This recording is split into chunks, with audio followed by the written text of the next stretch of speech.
Guys, this is pretty tragic, and I don't know how we're gonna move on from this. Really, this is gonna be hard, but buckle in.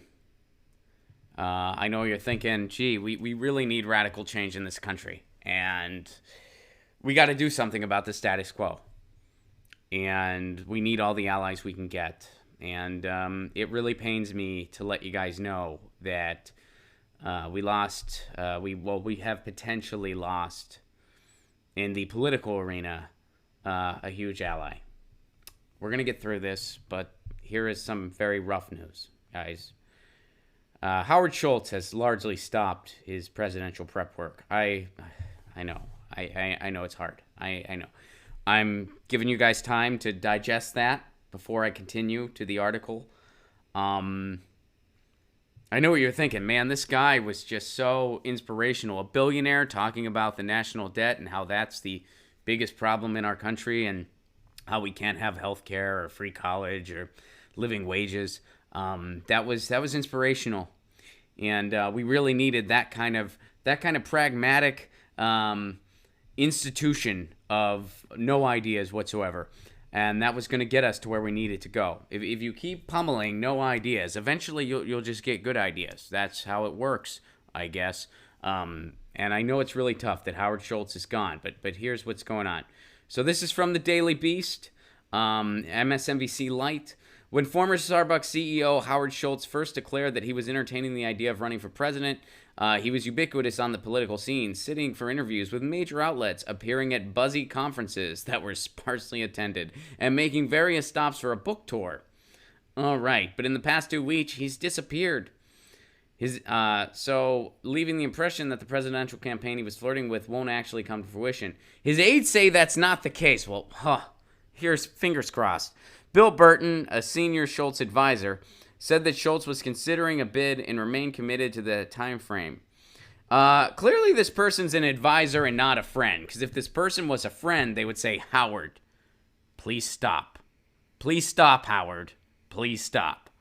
You're embarrassing yourself, Howard. This is embarrassing. I know that you look at Donald Trump and you think anybody can do this, and in some ways, that's true. Anybody with a fuckload of money can do it. That's true, because our elections are bought and sold to the highest bidder.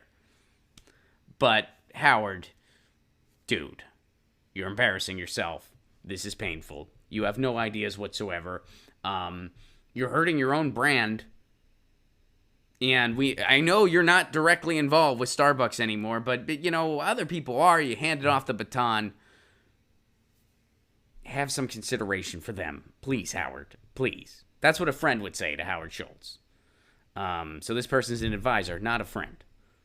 If I was friends with Howard Schultz, I'd be like, dude, let's go on a vacation, all right? Let's just go on a vacation and talk this out. You're paying, by the way. You're a fucking bag.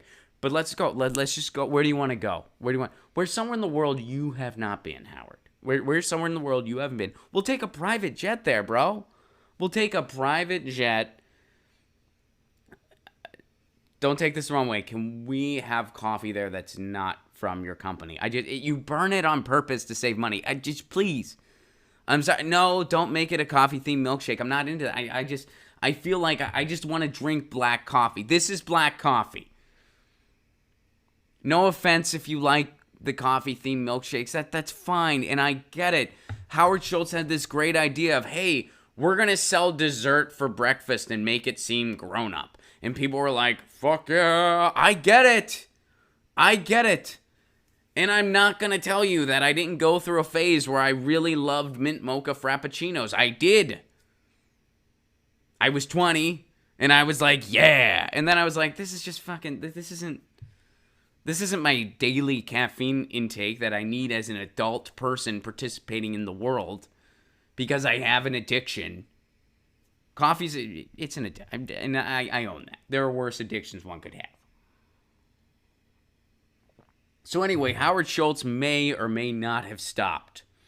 Hopefully he did. He's been silent for a couple weeks. With how long our frickin' primary season is, how long all of our election seasons are, he still has plenty of time to jump back in. But hopefully at this point, he's not going to. He probably saw Joe Biden and was just like, hey, I guess this guy's pretty much just me. Why do I need to be here? Why, like, what's the point? Why do I need to be here? Maybe he was visited by the ghost of centrist future who said, look, Howard, there are others. Maybe that somebody in Starbucks called and they said, look, we have a Trenta caramel self-awareness for Howard Schultz. That's a Trenta caramel self-awareness. Come grab your drink, Howard Schultz. And he drank it and he's like, I shouldn't. This is embarrassing. So anyway, Howard Schultz might be over, but we're not positive yet. The mystery remains. Get your news on with Ron. Don't you want to know what's going on? We're getting our news on today. Get your news on with Ron. Don't you want to know what's going on? We're getting our news on today. Yeah, yeah, yeah. You can tweet me an article at Ron Placone. We'll go through it together and make it our own. Get your